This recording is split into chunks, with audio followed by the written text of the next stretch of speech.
Hello students, मैं सिर्फ Najeeba Ibrahim and welcome back to my channel e learning accounts and maths. Students, हमने question में 38 B तक सारे क्वेश्चंस कर लेते। आज हमें करना है क्वेश्चन में 39 A. Prepare a cash flow statement from the following balance sheets of Onida limited. Balance sheet से हमें कैश फ्लो स्टेटमेंट प्रिपेयर करना। ओके, तो देखिए नोट्स में लिखा हुआ है long term borrowings 12% debentures, last year value 0 था, करंट ईयर वैल्यू 1,20,000 हो गया। मतलब कंपनी ने डिबेंचर्स इश्यू किया है तभी वैल्यू इंक्रीज हुई है। लास्ट ईयर वैल्यू 0 थी, अब 1,20,000 शो कर रहा है। एंड एडिशनल इन्फॉर्मेशन में भी देख लीजिए, यहाँ लिखा हुआ है debentures were issued on 1 October 2021, interest has been paid up to date. Company ने 1 अक्टूबर 2021 को ये डिबेंचर इशू किया था। ओके, तो उस हिसाब से हमें इंटरेस्ट कैलकुलेट करना होगा। कंपनी ने 1 अक्टूबर को डिबेंचर इशू किया है, तो 1 अक्टूबर से कंपनी उस डिबेंचर पे इंटरेस्ट भी पे करेगी। तो हमें इंटरेस्ट कैलकुलेट करना होगा कितने रेट से कंपनी इंटरेस्ट पे करेगी। तो यहाँ रेट गिवन है 12% के हिसाब से कंपनी इंटरेस्ट पे करेगी। मंथ का भी कैलकुलेशन करेंगे क्योंकि यहाँ पे 1 अक्टूबर लिखा हुआ है। ओके, तो कैलकुलेशन के टाइम में आप लोग देखना कि कैसे सॉल्व होगा। Point second, short term provision. Last year provision for taxation का लास्ट ईयर वैल्यू शो कर रहा है 30,000, करंट ईयर वैल्यू शो कर रहा है 40,000। Machinery whose original cost was 50,000, accumulated depreciation thereon being 27,000 was sold for 35,000। एक machine का cost था 50,000 जिसपे एक्यूमुलेटेड डेप्रिसिएशन लगा 27,000, जिसे कंपनी ने 35,000 में बेच दिया। ओके, तो स्टूडेंट्स इस पे हमें ये कैलकुलेट करना है कि कंपनी ने इसे बेचा है तो कंपनी को प्रॉफिट हुआ कि लॉस हुआ। ओके, इसके लिए हमें अलग से वर्किंग नोट में मशीनरी अकाउंट भी प्रिपेयर करना होगा। Point third, depreciation on machinery charge during the year was 15,000। Students बहुत ही ध्यान से देखिएगा आप लोग, यहाँ पे एक्यूमुलेटेड डेप्रिसिएशन भी गिवन है and depreciation during the year भी गिवन है। तो इन दोनों का सॉल्यूशन में कैसे यूज करेंगे आप लोग देखना। पीछे के क्वेश्चंस में भी मैंने ये वाला पॉइंट कराया, बट जो बच्चे इसमें कंफ्यूज हो रहे होंगे, कंफ्यूज नहीं होने की जरूरत है। ये वाला जो एक्यूमुलेटेड डेप्रिसिएशन दिया हुआ है ना, ये सिर्फ प्रॉफिट एंड लॉस कैलकुलेट करने के लिए हम यूज करेंगे। ओके, कि कंपनी को इस मशीन पे प्रॉफिट हुआ कि लॉस हुआ, वहां पे सिर्फ ये एक्यूमुलेटेड डेप्रिसिएशन यूज होगा। और एसेट अकाउंट में मशीनरी अकाउंट जो हम बनाएंगे उसमें ये डेप्रिसिएशन ड्यूरिंग द ईयर इसकी एंट्री होगी। ओके, तो आप लोग आगे देखना। Point fourth, interim dividend paid during the year was 15% on share capital. Share holders को कंपनी ने इंटरिम डिविडेंड पे किया 15% के हिसाब से, तो शेयर कैपिटल पे हम कैलकुलेट करेंगे। ओके, सो स्टूडेंट चलिए अब सोल्यूशन स्टार्ट करते हैं। तो सबसे पहले ऑपरेटिंग एक्टिविटी से कैश फ्लो कैलकुलेट करते हैं ना, तो यहां हो जाएगा point A, cash flow from operating activities. इसमें सबसे पहले नेट प्रॉफिट बिफोर टैक्स की एंट्री होती है, तो यहां लिखेंगे net profit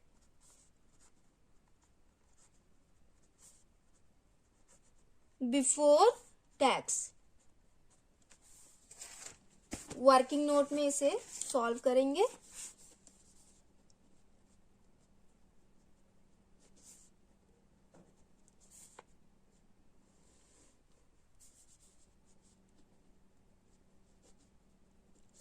profit and loss balance.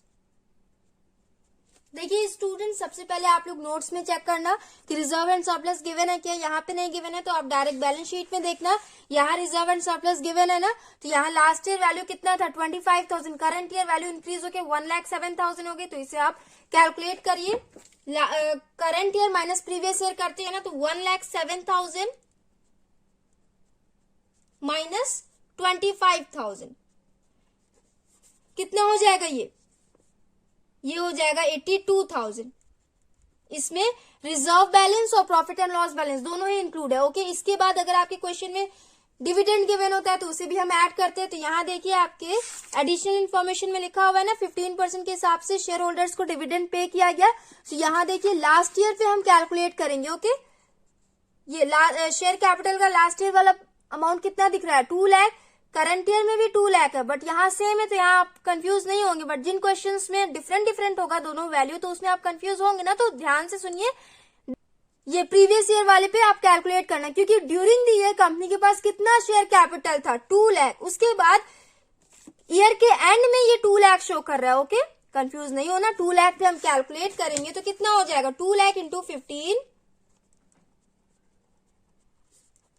Upon 100, ये हो जाएगा 30,000। इंटरिम डिविडेंड आया आपका 30,000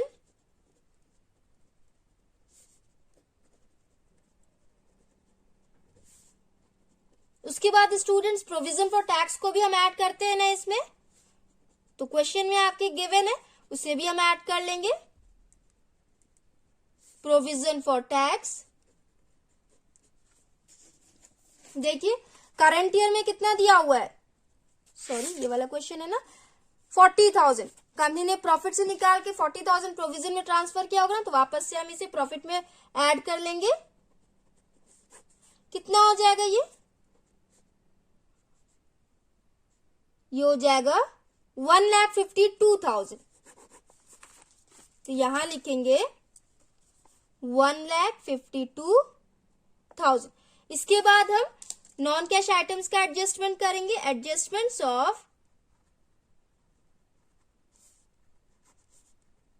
नॉन कैश आइटम्स। इसमें देखिए शेयर कैपिटल और रिजर्व एंड सरप्लस, इन दोनों की एंट्री होगी नहीं। उसके बाद नेक्स्ट लॉन्ग टर्म बोरोइंग्स, अगर लॉन्ग टर्म बोरोइंग्स पे कंपनी ने इंटरेस्ट पे किया होगा या फिर रिसीव किया होगा तो ये नॉन कैश आइटम में आ जाएगा। तो यहाँ देखिए कंपनी ने डिबेंचर्स पे इंटरेस्ट पे किया है ना, तो अब देखिए ये इंटरेस्ट कैलकुलेट करेंगे। कंपनी ने 1,20,000 डिबेंचर्स इशू किए हैं एंड डिबेंचर के आगे रेट गिवन है आपका 12%। उसके बाद कंपनी ने 1 अक्टूबर को इशू किया है, तो अक्टूबर से लेके मार्च कितने मंथ हो गए, 6 मंथ, तो 6 मंथ का कैलकुलेट करिए आप लोग, क्योंकि कंपनी ने उस ईयर सिर्फ 6 मंथ पे इंटरेस्ट पे किया होगा। इसे सॉल्व करिए, ये हो जाएगा 7,200। इंटरेस्ट हमने कैलकुलेट किया, ये हो गया, यहां लिख लेंगे पहले एड इंटरेस्ट ऑन डिबेंचर्स,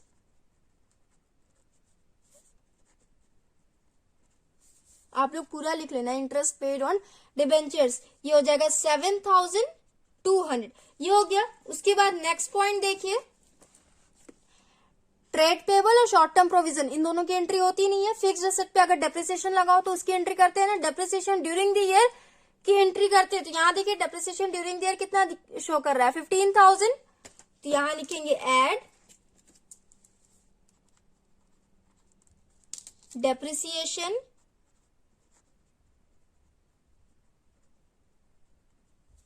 15,000, ये हो गया स्टूडेंट्स। इसके बाद बहुत ही ध्यान से आप लोग देखेगा, यहां लिखा हुआ है कि मशीन का कॉस्ट था 50,000 जिस पर डेप्रिसिएशन लगा 27,000। एक्यूमुलेटेड डेप्रिसिएशन मतलब जब से ये मशीन यूज किया जा रहा है तब से लेके आज तक इस मशीन पे टोटल डेप्रिसिएशन लगा 27,000 एंड उससे कंपनी ने 35,000 में बेच दिया। तो अब इसे बेचने पे इस पे प्रॉफिट हुआ कि लॉस, ये चेक कर लेते हैं। 50,000 वाले मशीन पे 27,000 का डेप्रिसिएशन लगा।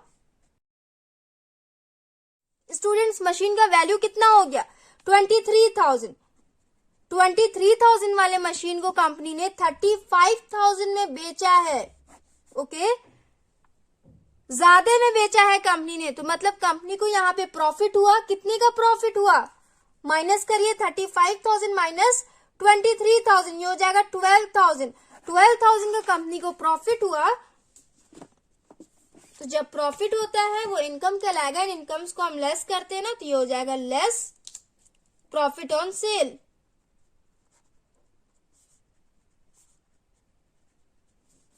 ये हो जाएगा ब्रैकेट में 12,000, ये हो गया स्टूडेंट्स। उसके बाद इंटेंजिबल एसेट दिख रहा है ना, यहाँ लास्ट ईयर वैल्यू शो कर रहा है 50,000, करंट ईयर वैल्यू डिक्रीज होके 34,000 हो गई। मैंने आपको बताया था जब भी इंटेंजिबल एसेट की वैल्यू डिक्रीज होती है तो उसे हम एमोटाइजेशन ऑफ एसेट कहते हैं एंड उसकी एंट्री नॉन कैश आइटम्स में होती है। तो 50,000 माइनस 34,000, ये हो जाएगा 16,000। कंपनी के लिए ये एक्सपेंस है तो इसे हम ऐड करते हैं इंटेंजिबल एसेट 16,000। बस उसके बाद और कोई पॉइंट, करंट एसेट की एंट्री होती नहीं है, नॉन कैश आइटम में नहीं आता है। नहीं, तो देखिए टोटल करेंगे 7,200 प्लस 15,000 माइनस 12,000 प्लस 16,000, ये हो जाएगा 26,200।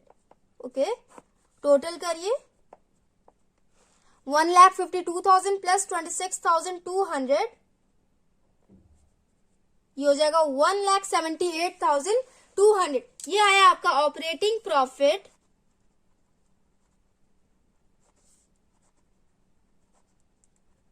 Before working capital changes. ये हो गया। इसके बाद हम current asset and current liability का ट्रीटमेंट करते हैं ना। तो यहां देखिए सबसे पहले करंट लायबिलिटी में trade payable last year value था 90,000, करंट ईयर वैल्यू इंक्रीज होके 1,39,000 हो गए। तो करंट लायबिलिटी की वैल्यू जब इंक्रीज होती है तो उसे हम ऐड करते हैं ट्रेड पेबल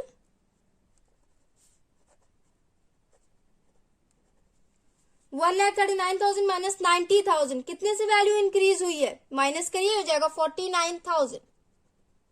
उसके बाद शॉर्ट टर्म प्रोविजन दिया हुआ है तो उसकी एंट्री इसमें होती नहीं है, टोटल करिए, ये हो जाएगा 49,000। उसके बाद करंट एसेट का ट्रीटमेंट करेंगे तो यहाँ देखिए इन्वेंट्री लास्ट ईयर वैल्यू तो 1 lakh, current year value increase होकर 2,10,000 हो गई। तो करंट एसेट की वैल्यू इंक्रीज होती है तो उसे हम लेस करते हैं। Next trade receivable last year value था 50,000, करंट ईयर वैल्यू इंक्रीज होकर 1,20,000 हो गई। दोनों का ही वैल्यू इंक्रीज हुआ है तो दोनों को हम क्या करेंगे, करंट एसेट की वैल्यू जब इंक्रीज होती है तो उसे हम लेस करते हैं। इन्वेंट्री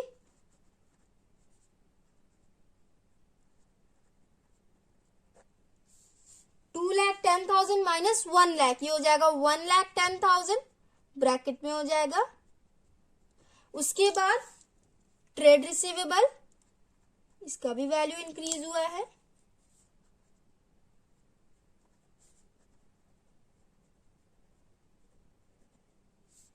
$1,20,000 माइनस 50,000, ये हो जाएगा ब्रैकेट में 70,000।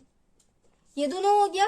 उसके बाद स्टूडेंट्स देखिए यहाँ पे cash and cash equivalents given है तो इसकी एंट्री अभी नहीं होगी। उसके बाद current asset, other current asset, notes में उससे रिलेटेड कोई इन्फॉर्मेशन गिवन नहीं है, इसकी भी एंट्री होती है ना। लास्ट ईयर वैल्यू था 12,000, करंट ईयर वैल्यू डिक्रीज होकर 10,000 हो गई, 2,000 से वैल्यू डिक्रीज हुई है ना करंट एसेट की, तो उसे हम ऐड करेंगे अदर करंट एसेट 2,000 हो गया। करंट एसेट का भी हमने ट्रीटमेंट कर लिया, माइनस 1,10,000 माइनस 70,000 प्लस 2,000, ये हो जाएगा माइनस 1,78,000। टोटल कर लेंगे 1,78,200 प्लस 49,000 माइनस 1,78,000, ये हो जाएगा 49,200। ये हुआ स्टूडेंट्स, ये आया आपका कैश फ्रॉम ऑपरेटिंग एक्टिविटीज।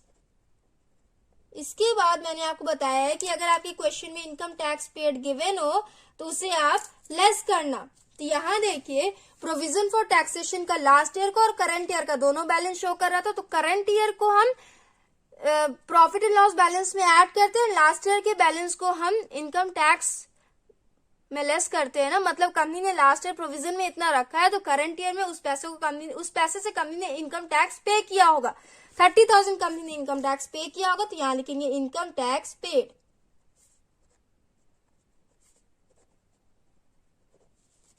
30,000 ये हो जाएगा ब्रैकेट में 49,200 माइनस 30,000, ये हो जाएगा 19,200। ये आ गया आपका कैश फ्लो फ्रॉम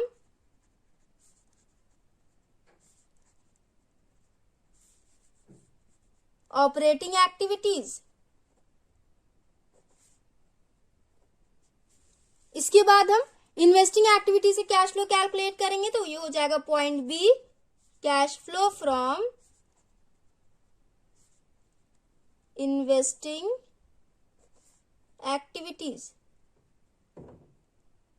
इसमें स्टूडेंट्स फिक्स्ड एसेट की एंट्री होती है ना, तो सबसे पहले हमें एसेट अकाउंट बनाना होगा। तो यहां देखिए मशीनरी अकाउंट बनाएंगे। ओपनिंग बैलेंस कितना दिया हुआ है टेंजिबल एसेट का 1,20,000, यहां हो जाएगा to balance BD 1,20,000, closing balance 1,80,000, तो यहां हो जाएगा बाई बैलेंस CD 1,80,000। ये हो गया स्टूडेंट्स। इसके बाद कंपनी ने 35,000 में बेचा है ना, यहां हो जाएगा बाई बैंक, ब्रैकेट में हो जाएगा सेल्स 35,000।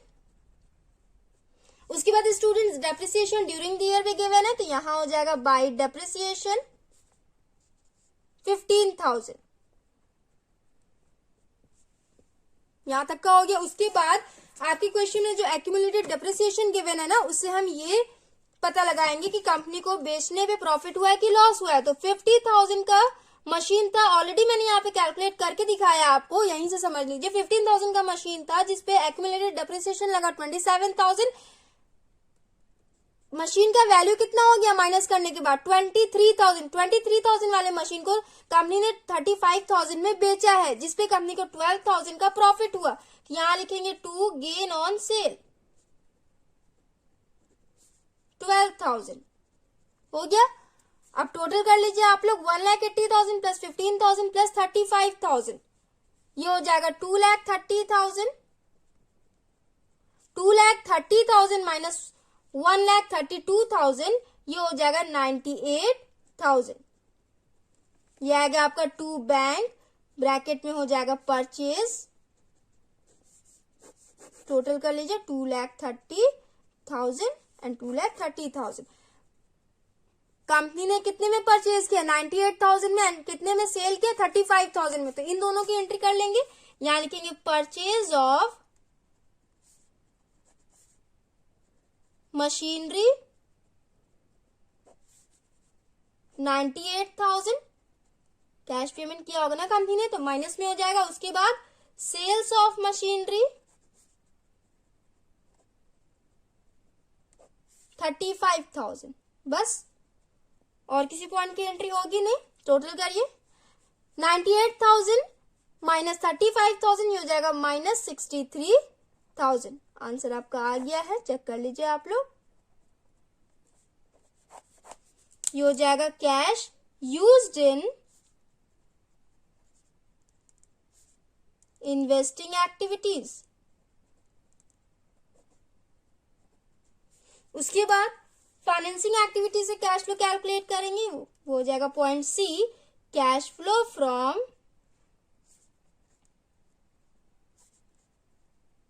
Financing activities.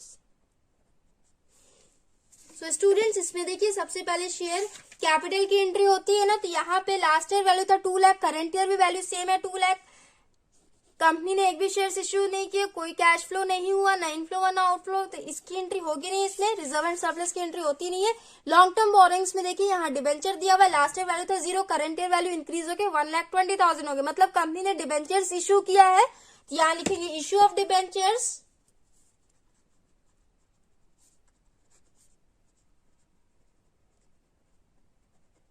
1,20,000 एंड इस डिबेंचर पे कंपनी ने इंटरेस्ट भी पे किया है, जो मैंने ऑलरेडी आपको पहले कैलकुलेट करके दिखाया है।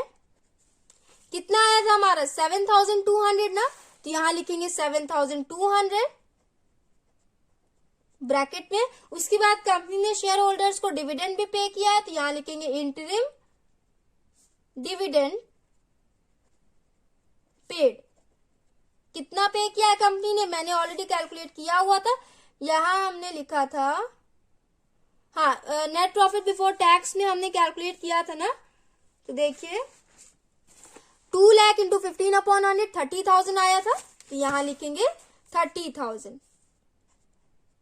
पे किया है कंपनी ने, तो ब्रैकेट में हो जाएगा आउटफ्लो हुआ होगा 1,20,000 माइनस 7,200 माइनस 30,000, ये हो जाएगा 82,800। आ गया आपका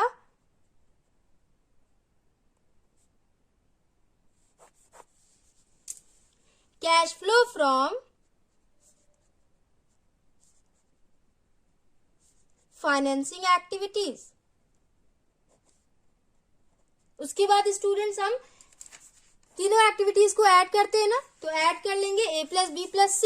तो ऑपरेटिंग एक्टिविटी कितना है 19,200 उसके बाद इन्वेस्टिंग कितना आया है, -63,000 आया, तो प्लस माइनस माइनस होता है, -63,000।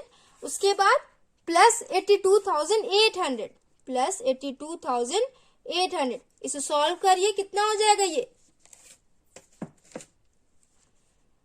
19,200 प्लस 82,800, ये हो जाएगा 1,02,000। 1,02,000 माइनस 63,000, ये हो जाएगा 39,000।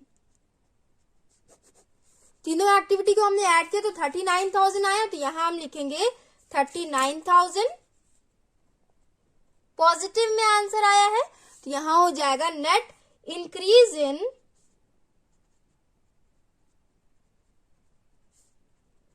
Cash equivalents. उसके बाद उसमें हम ऐड करते हैं प्रीवियस ईयर के कैश इक्विवेलेंट्स बैलेंस को, तो यहां लिखेंगे कैश इक्विवेलेंट्स, आप लोग पूरा लिख लीजिएगा, ओके। तो देखिए बिगिनिंग ऑफ द ईयर में कितना था, प्रीवियस ईयर का बैलेंस देखिए 13,000 था ना, तो इसे हम ऐड करेंगे 39,000 प्लस 13,000, कितना हो जाएगा, ये टोटल करिए, ये हो जाएगा 52,000। स्टूडेंट्स 52,000 आया हमारा। उसके बाद यहाँ देखिए करंट ईयर का बैलेंस 52,000 शो कर रहा है, मतलब हमारा वेरीफाई हो गया कि हमने करेक्ट किया है कैश फ्लो स्टेटमेंट। आंसर भी चेक कर लेंगे students. Cash flow from operating activity 19,200, used in investing activities 63,000 and financing activity 82,800। So students हमने क्वेश्चन नंबर 39A कंप्लीट कर लिया। नेक्स्ट वीडियो में हम नेक्स्ट क्वेश्चंस करेंगे। So if you like video then please like share comment and do subscribe my channel. Thanks for watching.